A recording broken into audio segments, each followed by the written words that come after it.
Hola, mi nombre es Adriana Penélope Meléndez Domínguez, estudiante de la licenciatura en Derecho y Ciencias Sociales de la Universidad Autónoma de Tamaulipas. En esta ocasión vengo a hablar sobre el tema de las medidas cautelares en el sistema penal, acusatorio y oral.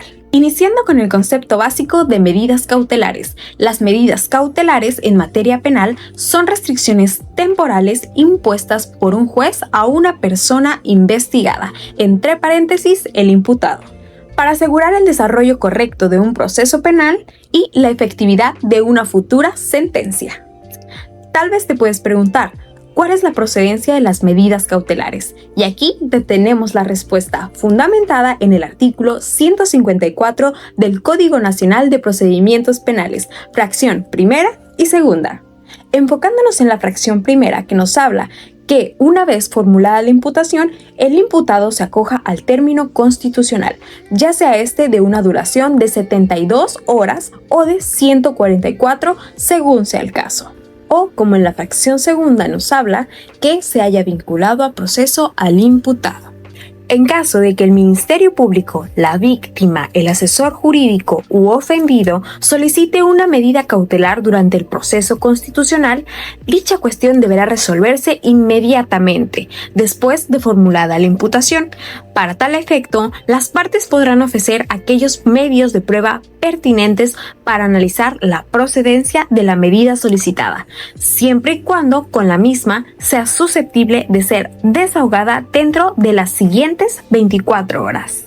Ahora bien, ¿cuáles son los tipos de medidas cautelares? Como punto número 1 tenemos la presentación periódica ante el juez o ante autoridad distinta que aquel designe. El punto número 2 nos habla de la exhibición de una garantía económica. El punto número 3 sobre el embargo de los bienes. Como punto número 4 tenemos la inmovilización de cuentas y demás valores que se encuentren dentro del sistema financiero. Como punto número 5 tenemos la prohibición de salir sin autorización del país, de la localidad en la cual reside o del ámbito territorial que fije el juez. Como punto número 6 tenemos el sometimiento al cuidado o vigilancia de una persona o una institución determinada, o internamiento a una institución determinada. El punto número 7 nos habla de la prohibición de concurrir a determinadas reuniones o acercarse a ciertos lugares. El siguiente punto nos habla de la prohibición de convivir, acercarse o comunicarse con determinadas personas, con las víctimas u ofendidos o incluso testigos, siempre que no se afecte el derecho de defensa.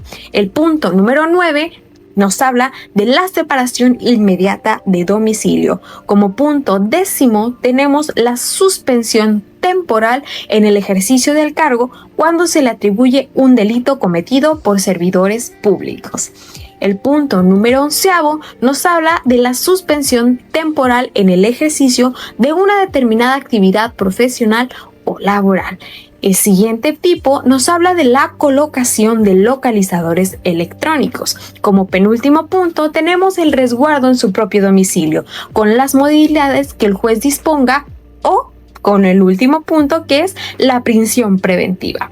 Debemos recordar que las medidas cautelares no podrán ser usadas como medio para obtener un reconocimiento de culpabilidad o como una sanción penal anticipada. El juez de control, al imponer una o varias de las medidas cautelares previstas en el Código Nacional de Procedimientos Penales, deberá tomar en consideración los argumentos que las partes ofrezcan o la justificación que el Ministerio Público realice, aplicando el criterio de mínima intervención según las circunstancias particulares de cada persona, en términos dispuestos en el artículo 19 de la Constitución.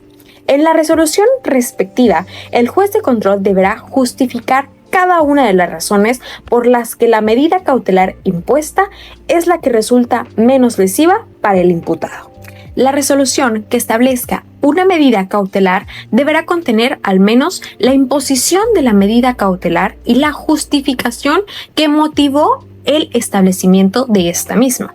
Número 2, debe contener los lineamientos para la aplicación de la medida y la vigencia de la medida.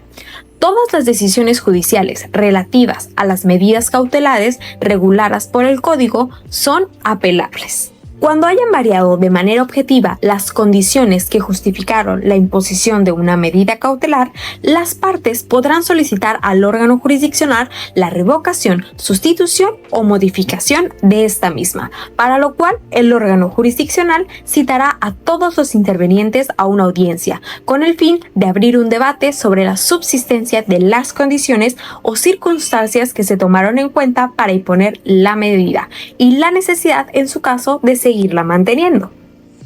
De no ser desechada de plano la solicitud de revisión, la audiencia se llevará a cabo dentro de las 48 horas siguientes, contadas a partir de la presentación de la solicitud. También, las partes pueden invocar datos u ofrecer medios de prueba para que se imponga, confirme, modifique o revoque, según sea el caso, la medida cautelar. Ahora bien, ¿cuáles son las excepciones dentro de este tema? En el caso de que el imputado sea una persona mayor de 70 años de edad o afectada por una enfermedad grave o terminal, el órgano jurisdiccional podrá ordenar que la prisión preventiva se ejecute en el domicilio de la persona imputada o, de ser el caso, en un centro médico o geriátrico bajo las medidas cautelares que procedan. De igual forma, procederá lo previsto cuando se trate de mujeres embarazadas o de madres durante la lactancia. No gozarán de la prerrogativa prevista quienes, a criterio del juez de control, puedan sustraerse de la acción de la justicia o manifiesten una conducta que haga presumible su riesgo social. Esto es todo de mi parte. Muchas gracias por aprender conmigo un poco más sobre las medidas cautelares.